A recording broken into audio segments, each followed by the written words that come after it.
السلام علیکم ورحمۃ اللہ وبرکاتہ۔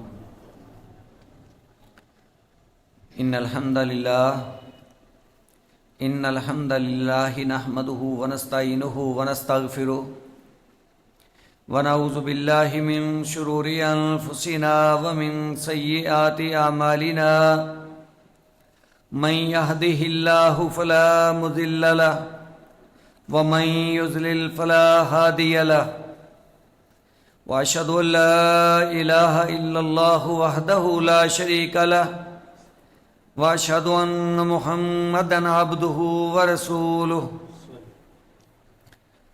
يا ايها الذين امنوا اتقوا الله حق تقاته ولا تموتن الا وانتم مسلمون يا ايها الناس اتقوا ربكم الذي خلقكم من نفس واحده وخلق منها زوجها وبث منهما رجالا كثيرا ونساء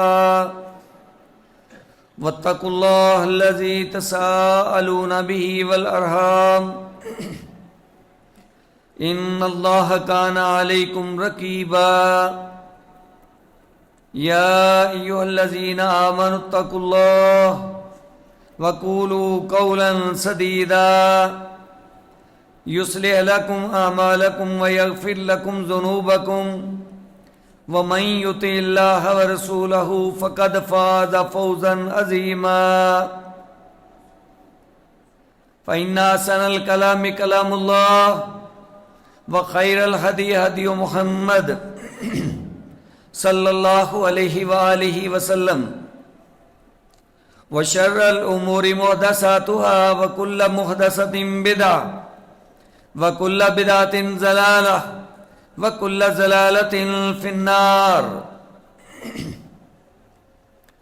اللهم صل على محمد وعلى آل محمد كما صليت على إبراهيم وعلى آل إبراهيم إنك حميد مجيد۔ اللهم بارك على محمد وعلى آل محمد كما باركت على إبراهيم وعلى آل إبراهيم إنك حميد مجيد۔ اللهم انفعنا بما علمتنا وعلمنا ما ينفعنا وزدنا علما۔ رب اشرح لي صدري ويسر لي أمري واحلل عقدۃ من لسانی یفقہوا قولی۔ اما بعد فاعوذ باللہ السمیع العلیم من الشیطان الرجیم من ہمزہ ونفخہ ونفثہ۔ وَإِذَا سَأَلَكَ عِبَادِي أَنِّي فَإِنِّي قَرِيبٌ أُجِيبُ دَعْوَةَ الدَّاعِ إِذَا دَعَانِ فَلْيَسْتَجِيبُوا لِي وَلْيُؤْمِنُوا بِي لَعَلَّهُمْ يَرْشُدُونَ۔ أُحِلَّ لَكُمْ لَيْلَةَ الصِّيَامِ الرَّفَثُ إِلَى نِسَائِكُمْ هُنَّ لِبَاسٌ لَكُمْ وَأَنْتُمْ لِبَاسٌ لَهُنَّ عَلِمَ اللَّهُ أَنَّكُمْ كُنْتُمْ تَخْتَانُونَ أَنفُسَكُمْ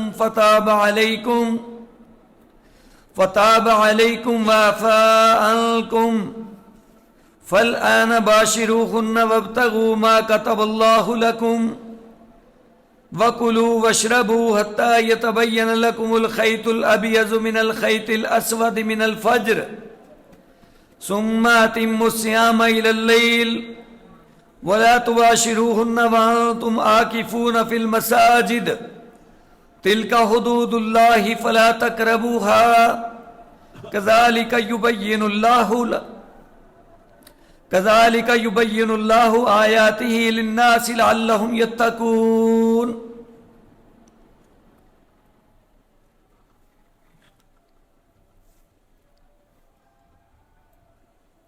اللہ سبحانہ و تعالی نے خصوصی احسان فرماتے ہوئے ہمارے لیے ماہ صیام، ماہ رمضان بابرکت مہینہ میسر فرمایا۔ خوش نصیب ہیں وہ لوگ جو اس مہینے سے بھرپور فائدہ اٹھا رہے ہیں۔ اس میں کوئی شک نہیں کہ اس ماہ صیام کا ایک ایک دن بہت قیمتی ہے، اور اس مہینے کی ایک ایک رات بھی بہت قیمتی ہے۔ لیکن اس بات کو سمجھنے کی کوشش کیجئے کہ جس طریقے سے ہم اس مہینے کے 2 عشرے گزارنے کو ہیں، تیسرا عشرہ یعنی 21ویں روزے سے لے کر کے 29 یا 30 روزے تک، یہ ایام بہت ہی قیمتی ہیں، اور ہم چند گھڑیوں بعد اس عشرے کے اندر داخل ہونے والے ہیں۔ لہذا اپنے آپ کو مزید بہتری کی طرف لے جانے کے لیے مکمل کوشش کرنی چاہیے۔ بالخصوص اللہ پاک نے جس انداز سے ماہ صیام اس روزے کا ذکر فرماتے ہوئے احکامات بیان فرمائے، جیسا کہ ہم پچھلے خطبات کے اندر سماعت فرما چکے ہیں، مزید بات کو آگے بڑھاتے ہوئے ایک تو روزے کی راتوں کا تذکرہ فرمایا کہ آپ لوگوں کے لیے رات کے وقت کو گزارنا کس انداز سے اللہ پاک نے اس کے لیے آسانی فرمائی ہے۔ مزید اللہ سبحانہ و تعالی نے اس سے پہلے بھی روزے کا ذکر فرمایا، اور بعد میں بھی ماہ صیام کا ہی تذکرہ کیا ہے، لیکن درمیان میں ایک بہت ہی قیمتی عمل کا اضافہ فرمایا، اور وہ ہے دعا۔ اللہ سبحانہ و تعالیٰ نے ارشاد فرمایا، وَإِذَا سَأَلَكَ عِبَادِي أَنِّي فَإِنِّي قَرِيبٌ۔ اے میرے پیغمبر محمد کریم صلی اللہ علیہ وسلم، جب آپ سے میرے بندے میرے بارے میں سوال کریں کہ میں کہاں ہوں، کس کی سنتا ہوں، کب سنتا ہوں، قریب سے سنتا ہوں یا دور سے سنتا ہوں، کون سا انداز اختیار کرنا چاہیے کہ ہمارا مالک ہماری پکار کو سنے اور ہم اپنی فریادیں اس کے سامنے رکھ سکیں، تو اللہ پاک فرماتے ہیں کہ اے میرے نبی، جب میرے بندے میرے بارے میں آپ سے پوچھیں تو پھر بغیر وقفے کے فَإِنِّي قریب، اس میں کچھ شک نہیں کہ میں اپنے بندے کے بہت قریب ہوں۔ اللہ سبحانہ و تعالیٰ عرش کے اوپر بیٹھ کر کے بھی اتنے قریب کہ فرمایا فَإِنِّي قریب۔ اس میں ذرہ برابر بھی آپ نے سوچنا نہیں ہے کہ اتنا دور ہمارا مالک بیٹھا ہے تو شاید بات سنتے ہوئے بھی وقت لگے گا۔ اللہ پاک فرماتے ہیں فَإِنِّي قریب، میں قریب ہوں، اجیب دعوت الداعی اذا دعان، جب بھی کوئی پکارنے والا مجھے پکارتا ہے میں اس کی پکار کا جواب دیتا ہوں۔ کس قدر ہمارا مالک، ہمارا رب مہربان اور کس قدر باخبر ہے کہ پوری دنیا کے اندر بسنے والے کتنے ہی لوگ کیوں نہ ہوں، کروڑوں افراد کیوں نہ ہوں، اللہ سبحانہ و تعالیٰ کو پکاریں۔ اللہ فرماتے ہیں جب بھی کوئی پکارنے والا پکارے گا میں اس کی پکار کو سنتا ہوں اور اس کو قبول بھی کرتا ہوں۔ شرطیں ہیں ایک دو جو یہاں پہ بیان ہوئی ہیں، فَلْيَسْتَجِيبُوا لِي وَلْيُؤْمِنُوا بِي، 2 شرائط یہ ہیں کہ ان بندوں کو میرا ہی ہو جانا چاہیے، مجھے ہی تسلیم کریں، وَلْيُؤْمِنُوا بِي، اور میرے ساتھ ہی ایمان رکھیں۔ ایمان کا تقاضا ہے کہ اللہ سبحانہ و تعالیٰ خالق کائنات ہیں، لہذا اسی کو اپنا رب اور اپنا الہ تسلیم کیا جائے، یہ ایمان رکھنا بہت ضروری ہے، اور اسی کی ہی عبادت کی جائے۔ کیونکہ آپ صلی اللہ علیہ وسلم سے بھی پوچھنے والے نے پوچھا تھا کہ مجھے کوئی ایک عمل بتلائیے کہ میں وہ عمل کر کے جنت میں داخل ہو جاؤں. تو آپ نے کیا فرمایا تھا؟ کل آمنت باللہ ثم استقم. تو اس بات کا اقرار کر کہ میں اللہ پر ایمان لایا، پھر اس پہ پکا ہو جا، تو جنت میں چلا جائے گا. یہ بہت اہم ترین عمل ہے. یہ وہ اصل کرنے والا کام ہے جس کی بنیاد پہ نجات ملے گی. لہذا اللہ سبحانہ و تعالیٰ نے یہاں بھی وہی دو شرطیں لگائی ہیں کہ لوگ مجھے ہی تسلیم کریں، صرف اور صرف میری اطاعت اور فرمانبرداری کے اندر آ جائیں، وَلْيُؤْمِنُوا بِي، اور میرے اوپر ہی ایمان رکھیں، لَعَلَّهُمْ يَرْشُدُونَ، ہدایت مل جائے گی، لوگ بلائی کو پا لیں گے. یعنی حقیقت میں اگر آپ لوگ کامیاب ہونا چاہتے ہیں تو ضروری ہے کہ ایک اللہ کو تسلیم کرنا اور اسی پر ایمان رکھنا. یہ وہ بنیادی سلسلہ ہے جس کے اوپر نجات ملے گی. لہذا ہمیں بھی اس بات کو نوٹ کرنا چاہیے. پہلی بات تو یہ ہے کہ ہم صرف اس مالک کے ہو جائیں. اللہ ہمارا رب ہے. لا الہ الا اللہ کا تقاضا ہے کہ کوئی دوسرا ہمارے جھکنے کے لائق نہیں. لہذا ہم نے اسی کے سامنے جھکنا ہے، اسی سے مانگنا ہے. اسی لیے اللہ سبحانہ و تعالیٰ نے فرمایا کہ جب مجھ سے آپ مانگیں گے، میرے بارے یہ میرے بندے سوال کرتے ہیں، تو بتائیے میں بہت قریب ہوں، پکارنے والے کی پکار کو سنوں گا اور اس کا جواب بھی دوں گا. اور اس کے علاوہ یہ پکارنے کے حوالے سے، اپنے رب سے کچھ لینے کے حوالے سے، اور اپنے رب کے سامنے فریاد کرنے کے حوالے سے جو ضروری آداب ہیں، ایک تو یہ ہے کہ بس اسی کو تسلیم کرنا اور اسی پر ایمان رکھنا. دوسری بات یہ ہے، جیسے اللہ سبحانہ و تعالیٰ نے قرآن مجید کے اندر ارشاد فرمایا، ادعوا ربکم تضرعا وخفیہ، اپنے رب کو پکارو عاجزی کے ساتھ، گڑ گڑا کر کے اور پوشیدگی کے ساتھ. اپنے رب کے ساتھ رابطہ، کسی کو کچھ بتانے کی، کسی کو دکھانے کی ضرورت نہیں ہے. یہ خالصتاً ایک سلسلہ ہے جو تمہارا اپنے مالک کے ساتھ جڑا ہونا چاہیے. لہذا گڑ گڑا کے مانگو گے، اس سے چپکے سے مانگو گے تو وہ تمہیں عنایت کر دے گا. اسی طریقے سے اللہ سبحانہ و تعالیٰ نے ایک اور ادب بتلایا، فرمایا وَدْعُوهُ خَوْفًا وَطَمَعًا، اللہ سبحانہ و تعالیٰ کو پکارو اس سے ڈرتے ہوئے اور اس سے امید رکھتے ہوئے. یعنی اللہ سے امید بھی رکھیں اور اس کا ڈر بھی دل میں رکھیں.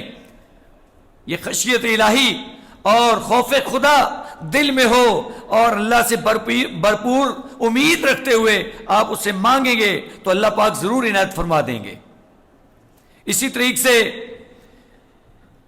اللہ سبحانہ و تعالیٰ نے ارشاد فرمایا وَدْعُوهُ مُخْلِصِينَ لَهُ الدِّينَ، یہ خلوص کا ہونا بہت ضروری ہے.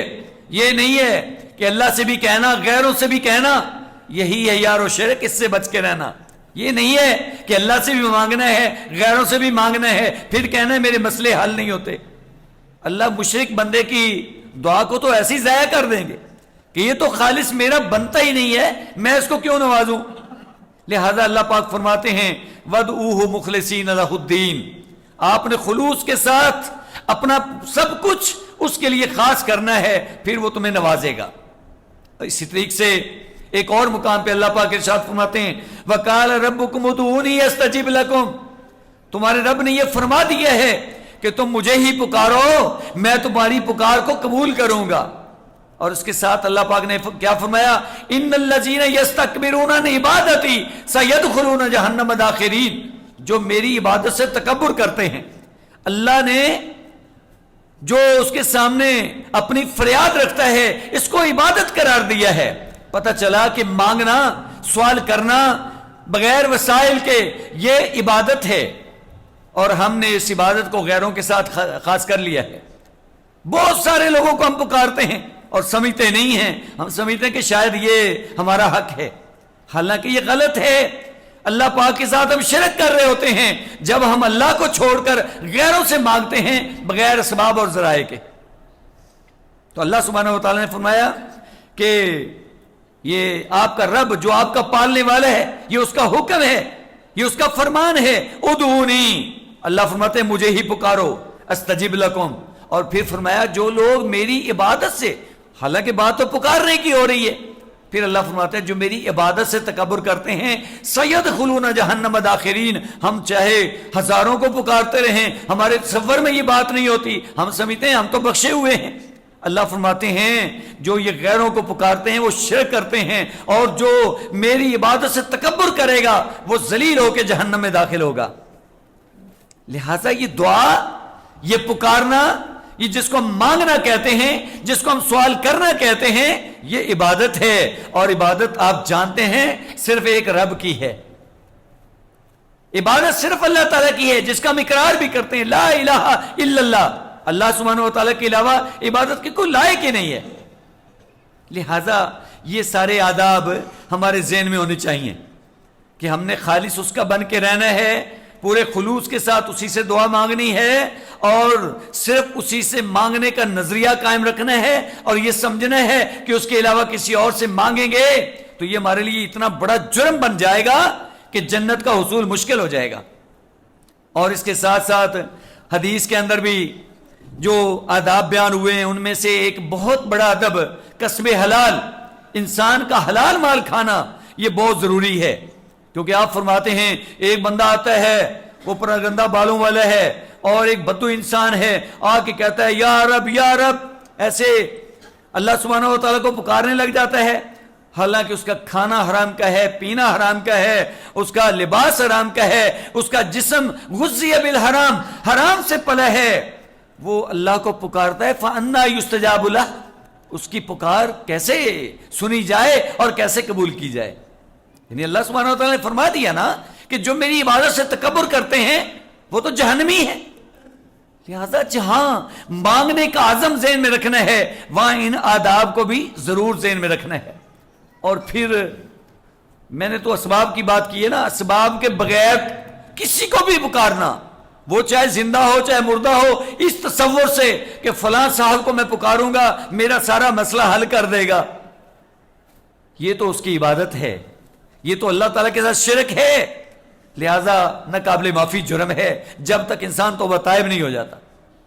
اور پھر ایک شاعر نے بڑی خوب ترجمانی کی ہے، ہمیں سمجھانے کی کوشش کی ہے، وہ تو کہتا ہے کہ آپ اسباب کے ساتھ بھی لوگوں سے نہ مانگیں، جیسے صحابہ کرام کا عمل تھا کہ بس اللہ سے مانگنا ہے، کسی بھی چیز کا سوال کرنا ہے تو اپنے مالک سے، تو وہ عربی میں کہتا ہے لا تسل بنی آدم حاجتا واسأل الذی ابوابہ لا تحجب، اللہ یغضب ان ترکت سوالہ وابن آدم حین یسأل یغضب، کہتا ہے بنی آدم سے کسی ضرورت کے بارے سوال مت کیجئے، ابن آدم سے، انسانوں سے اپنی حاجات پیش کر کے ان سے سوال مت کیجئے، واسأل الذی ابوابہ لا تحجب، اس ذات سے مانگیے جس کے دروازے بند ہی نہیں ہوتے۔ یعنی لوگ تو دیتے ہوئے ہچکچائیں گے، کچھ محسوس کریں گے، ممکن ہے دے دیں ممکن ہے نہ دیں، تو کہتا ہے اس ذات سے مانگیے جس کے دروازے بند ہی نہیں ہوتے۔ اللہ یغضب ان ترکت سوالہ، اللہ اگر آپ اس سے نہیں مانگیں گے، سوال نہیں کریں گے تو اللہ ناراض ہوتے ہیں۔ وابن آدم حین یسأل یغضب، ابن آدم کا یہ حال ہے، انسان سے آپ مانگیں گے ناراض ہونے لگ جاتا ہے۔ حقیقت یہی ہے کہ آپ انسانوں سے کچھ مطالبہ کریں گے، مانگیں گے، وہ دل میں ناراضگی محسوس کرے گا، ظاہراً بھی کر سکتا ہے، لیکن اللہ کی ذات وہ ہے، اللہ فرماتے ہیں مجھ سے مانگو، جو کچھ مانگنا ہے مانگو، میں تمہیں عنایت کروں گا۔ لہذا یہ ایک نظریہ دعا کا اور اللہ سے مانگنے کا، سوال کرنے کا، اپنی حاجات پیش کرنے کا، اس کا بالخصوص موقع محل اللہ سبحانہ و تعالیٰ فرماتے ہیں یہ ماہ رمضان اور آپ کا روزے کی حالت میں ہونا ہے۔ یہی وجہ ہے نا اللہ کے رسول نے کیا ارشاد فرمایا کہ انسان کی روزے افطار کرتے وقت کی دعا رد نہیں ہوتی، مطلب دعا کا روزے کے ساتھ بہت گہرا تعلق ہے، ورنہ پہلے بھی ماہ سیام کا تذکرہ، بعد میں بھی ماہ سیام کے سارے معاملات درمیان میں اللہ پاک نے یہ فرمایا وَإِذَا سَأَلَكَ عِبَادِي أَنِّي فَإِنِّي قَرِيبٌ أُجِيبُ دَعْوَةَ الدَّاعِ إِذَا دَعَانِ فَلْيَسْتَجِيبُوا لِي وَلْيُؤْمِنُوا بِي لَعَلَّهُمْ يَرْشُدُونَ۔ لہذا بھلائی تبھی ملے گی جب ہم اپنے مالک کے ساتھ جڑ جائیں گے، اپنے مالک سے مانگیں گے، انشاءاللہ خیر بھی ملے گی اور اللہ تعالیٰ کی خوشنودی بھی ملے گی، اور ہم دنیا اور آخرت کی کامیابیاں بھی حاصل کر پائیں گے۔ مزید اللہ سبحانہ و تعالیٰ نے ماہ صیام کے آداب بتلاتے ہوئے ایک بہت بڑے عمل کا ذکر فرمایا ہے جس کو ہم اعتکاف کہتے ہیں، اور اعتکاف کا تعلق بھی اسی آخری عشرے کے ساتھ ہے، جیسا کہ حدیث شریف کے اندر وضاحت موجود ہے۔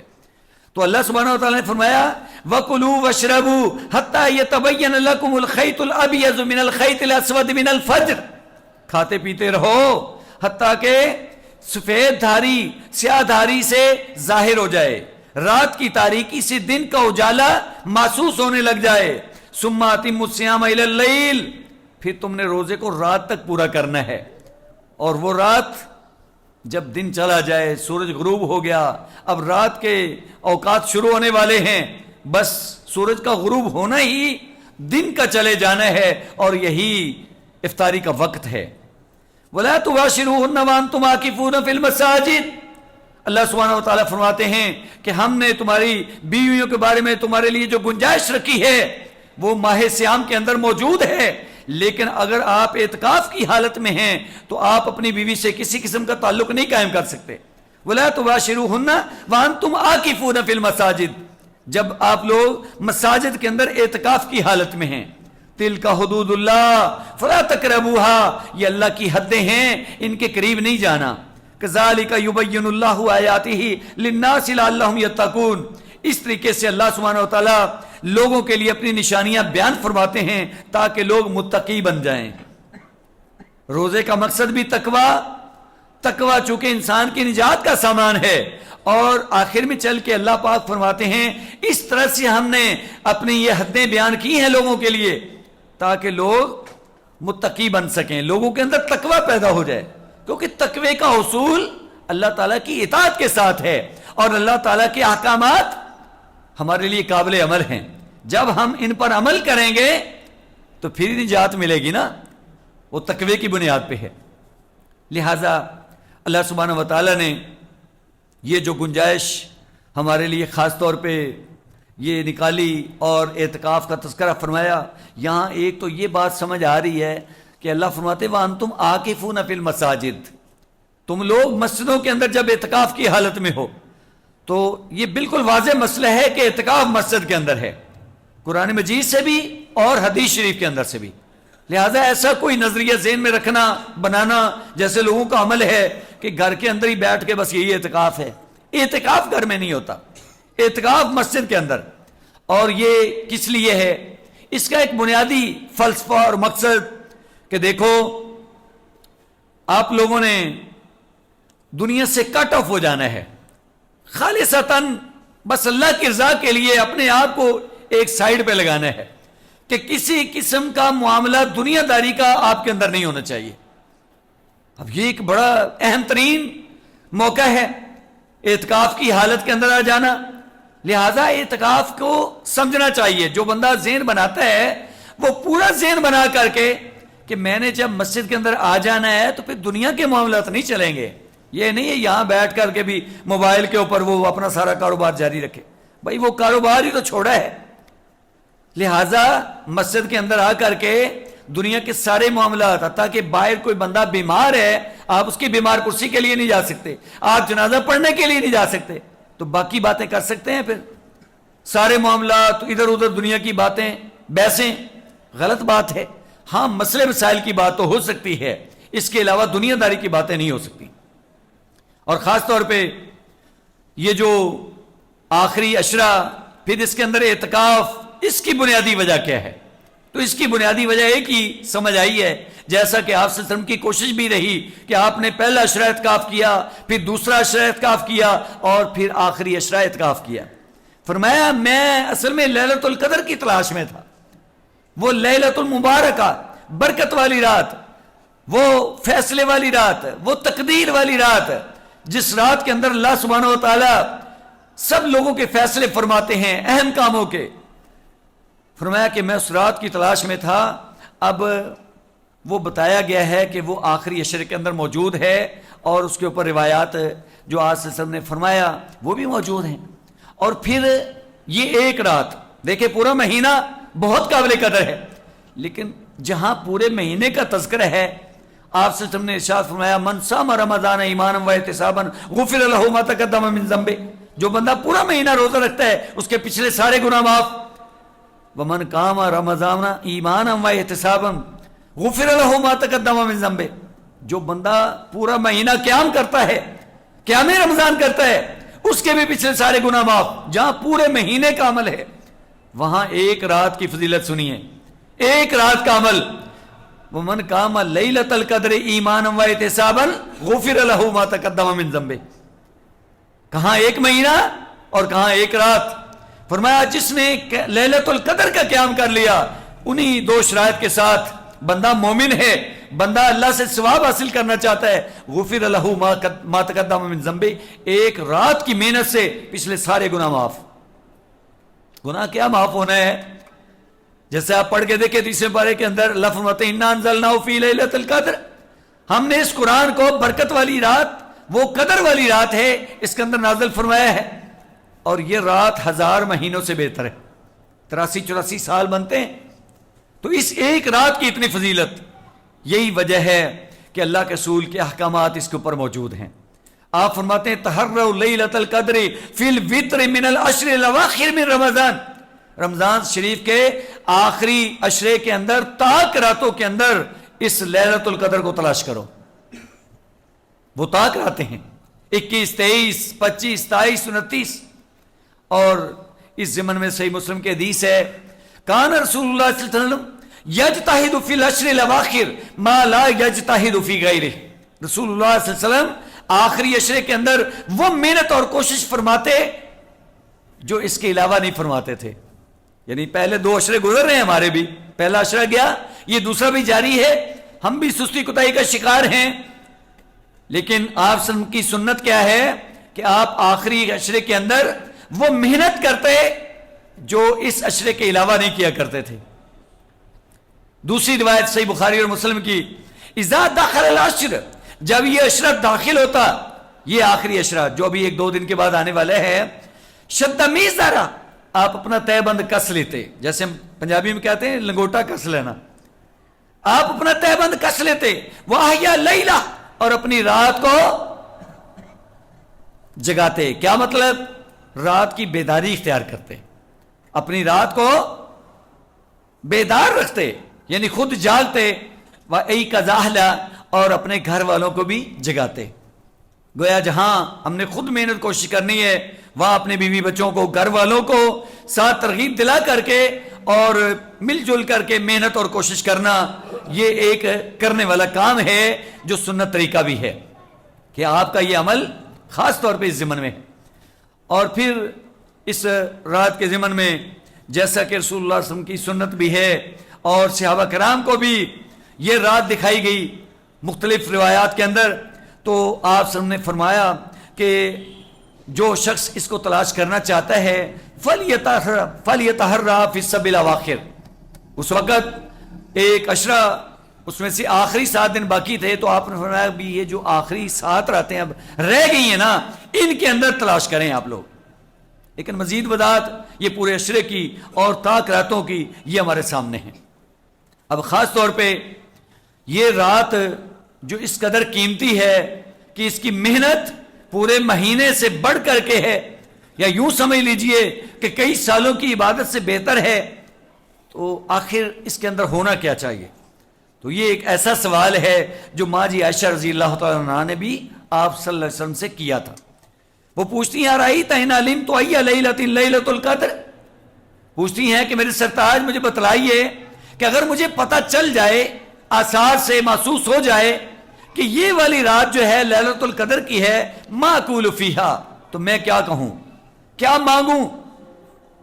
تو مانگنے والے چیزوں میں سے جو ہم نے اللہ سے سوال کرنا ہے ویسے تو ہر چیز کا سوال کرنا چاہیے، سب کچھ اللہ سے مانگنا چاہیے، لیکن بالخصوص جو آپ صلی اللہ علیہ وسلم کی سنت سے بات ثابت ہے، آپ نے فرمایا قال قولی، اے عائشہ یہ اپنے رب سے مانگو، یہ کہو، یہ فریاد کرو، یہ سوال کرو، یہ دعا مانگو، اللہم انک عفو تحب العفو فاعف عنی، اللہ جی آپ معاف کرنے والے ہیں، معافی آپ کا خاصہ ہے، تحب العفو آپ معافی کو پسند بھی فرماتے ہیں، معاف کرنا آپ کو اچھا لگتا ہے، فاعف عنی اللہ جی مجھے معاف کر دیجئے، یعنی اللہ سے معافی مانگنی ہے، اور یہ معافی ایسا عمل ہے، اور کچھ ملے نہ ملے معافی مل جائے سارا کام سیدھا ہو جائے، اور یہ استغفار ہے۔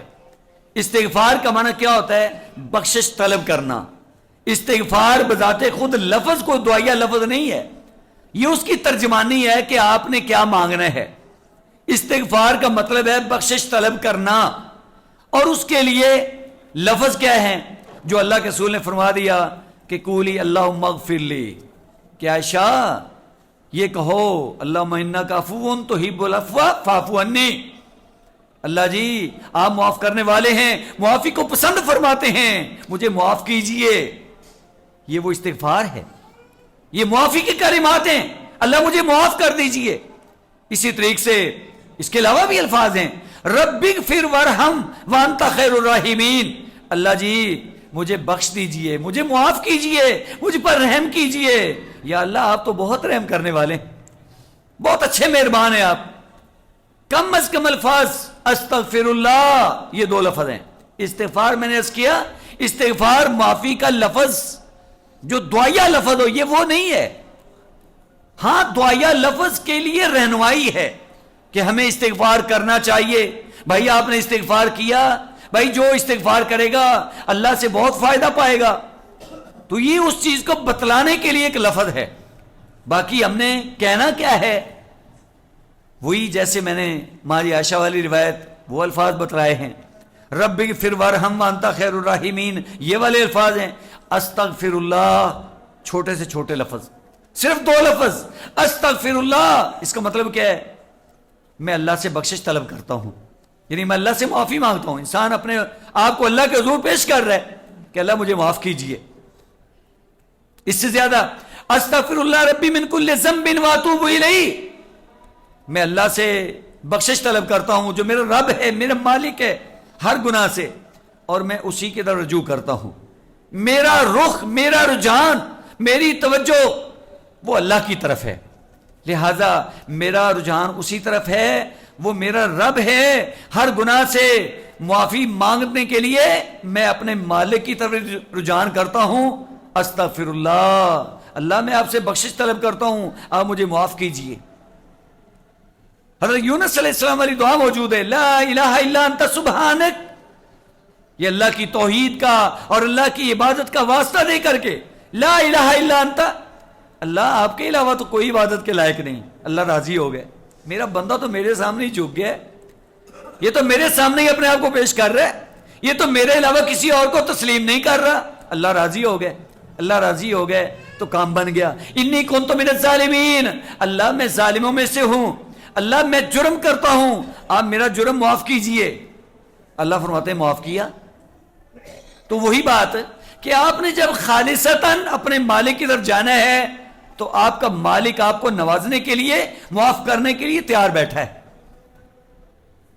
لہذا ہم نے بالخصوص اس عشرے کے لیے اپنے اس عمل کو لازمی قرار دینا ہے، اپنے آپ پہ لاگو کر لینا ہے کہ جس قدر ممکن ہو اپنے مالک سے بخشش طلب کی جائے، جو ان سے بھی الفاظ مل جائیں۔ ان کے علاوہ بھی بہت سارے الفاظ ہیں، چھوٹی استغفار ہے، بڑی ہے، کوئی سے بھی استغفار کے کلمات ہیں، اللہ سے معافی مانگنے والے الفاظ ہیں، آپ وہ کہیں، آپ وہ کلمات کہہ کر کے اپنے مالک سے معافی مانگیں، تو انشاءاللہ معافی مل گئی تو سارا کام ہی سیدھا ہو گیا۔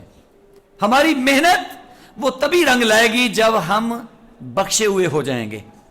ہماری محنت کوشش کا یہی مطلب ہے نا، پورا رمضان روزے سے ہیں، رات کا قیام ہے، محنت ہے، تلاوت ہے، باقی ادب آداب ہیں، تو اس کے لیے ضروری ہے کہ اب مزید باقی ایام کو دن کے اوقات کو، رات کی گھڑیوں کو قیمتی بنایا جائے. کیسے؟ قیام کر کے، روزہ رکھ کے، استغفار کر کے اور اعتکاف کی نیت کرتے ہوئے مسجد کے اندر ٹھہر کر کے زیادہ سے زیادہ ہم اس چیز کو حاصل کر سکتے ہیں. اور بالخصوص جو بندہ مسجد کے اندر ٹھہر جائے گا، آپ دیکھ لیں کہ وہ تو پھر لیلۃ القدر کو تو ضرور بھی ضرور پا لے گا. مسجد کے اندر ٹھہر کر کے جب وہ اپنے آپ کو اللہ کے حضور پیش کرے گا، عبادت کرے گا، تو انشاءاللہ اس کا ثواب اس کو مل جائے گا. اور پھر یہ تو نبی صلی اللہ علیہ وسلم کی ایسی سنت ہے، صحیح بخاری اور مسلم کے اندر حدیث موجود ہے کہ نبی صلی اللہ علیہ وسلم رمضان کا آخری عشرہ اعتکاف کیا کرتے تھے. کب تک؟ یعنی آپ کی ایسی سنت جو متواترہ ہے، آپ نے ہمیشہ سے اعتکاف کیا ہے. حتی توفاہ اللہ، کب تک؟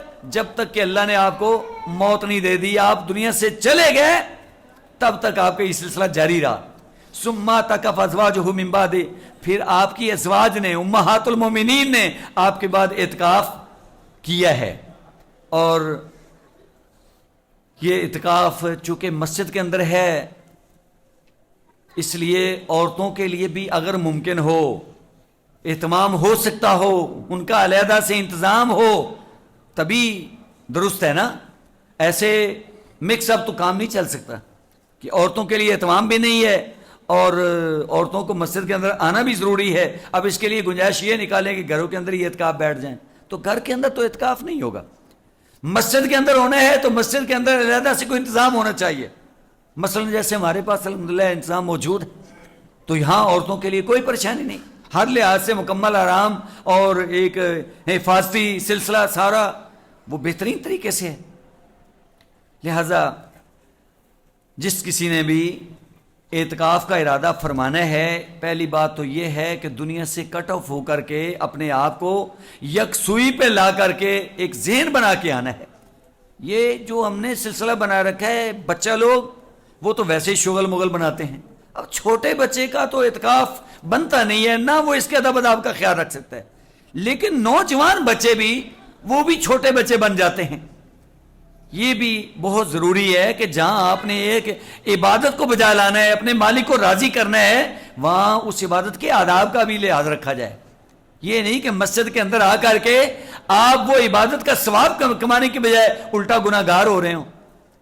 لہذا ایسا کوئی بچہ وہ کوشش نہ کرے جس نے مسجد کے آداب کا بھی خیال نہیں رکھنا اور اعتکاف کے جو آداب ہیں ان کا بھی خیال نہیں رکھنا. یہ کوئی کھیل شغل میلے کے لیے مسجد نہیں ہے جیسے عام طور پہ بچوں نے یہ طریقہ اختیار کیا ہوتا ہے. یہ نامناسب بات ہے. آپ اللہ کے گھر میں آتے ہیں، اللہ کی عبادت کے لیے آتے ہیں، یہاں شور شرابہ، دنیا کی باتیں، فضولیات یا موبائل لے کر کے اور بندہ آن نیٹ ہی بیٹھ جاتا ہے، تو یہ کیسا اعتکاف ہوگا؟ یہ کیسا اللہ کے گھر میں آنا ہے ہمارا؟ تو کسی لحاظ سے یہ بات مناسب نہیں ہے. اس لیے جو بھائی اعتکاف بیٹھے ضرور بیٹھے، بڑی قیمتی قسم کی سنت ہے، بہت قابل قدر ہے. اور اپنے آپ کو مسجد کے اندر لا کر کے ٹھہرانا خالصتاً اللہ کی رضا کے لیے، یہ بہت بڑا عمل ہے. لیکن اس کے آداب کا بھرپور لحاظ رکھنا ہے.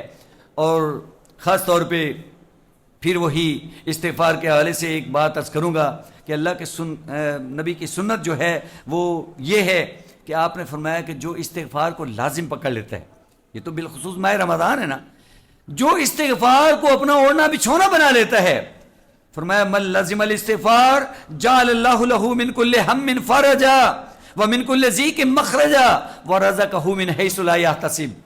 یہ ہمارے مسائل ہیں. دنیا کے اندر تکلیفیں ہیں، پریشانیاں ہیں، تنگیاں ہیں اور رزق کے معاملات ہیں، روزی کا سلسلہ ہے. تو آپ نے فرمایا کہ جو بندہ استغفار کو لازم پکڑ لے، آج شاید ہماری یہی کیفیت ہے، جو معاملات، جو مشکلات ہمیں درپے ہیں، کس انداز سے دنیا پریشان ہے، روٹی روزی کے بارے میں لوگ فکر مند ہیں. تو یہ سارے حالات کیوں ہیں؟ شاید ہمارے اندر کوتاہیاں ہیں. ہمارے اندر نہیں ہوں گی تو ہمارے بڑوں کے اندر ہوں گی. تو یہ کوتاہیاں ہمارے لیے نقصان کی طرف لے کے جا رہی ہیں. تو آپ کے فرمان کے مطابق اللہ سبحانہ و تعالیٰ استغفار کو لازم پکڑنے والے کو ہر اس کے لیے آسانی فرمائیں گے، ہر تنگی سے نکلنے کا راستہ، ہر بیماری سے نجات اور اللہ پاک اس کو ایسے مقام سے، ایسی جگہ سے رزق عطا فرمائیں گے جہاں سے وہ سوچ بھی نہیں سکتا، کیونکہ روزی روٹی تو اس کے ہاتھ میں نا، رب العالمین ہے، اللہ پالنے والے ہیں۔ لہذا جو اللہ کا ہو جائے گا اس سے استغفار کرے گا، مانگتا رہے گا۔ استغفار کا مطلب آپ سمجھ گئے، پہلی بات تو مانگنا، اور مانگنے کے اندر جو قیمتی ترین سلسلہ ہے وہ اپنے گناہوں کی معافی طلب کرنا۔ تو جب یہ سلسلہ ہمارے اندر پیدا ہو جائے گا تو انشاءاللہ بہت زیادہ معاملات ہمارے وہ درست ہو جائیں گے، اللہ راضی ہو جائیں گے، اللہ راضی ہو جائیں گے، سارے خزانے اس کے پاس ہیں، وہ اپنے خزانے ہمارے اوپر کھول دے گا۔ اللہ پاک ہمیں خالصتاً اپنا ہی بنا کے رکھے، اور صرف اپنے آپ سے مانگنے اور اپنے آپ کے سامنے جھکنے اور اللہ پاک سے استغفار کرنے کی توفیق نصیب فرمائیں۔ جزاکم اللہ خیرہ۔ سبحان ربک رب العزت عما یصفون وسلام علی المرسلین والحمد للہ رب العالمین۔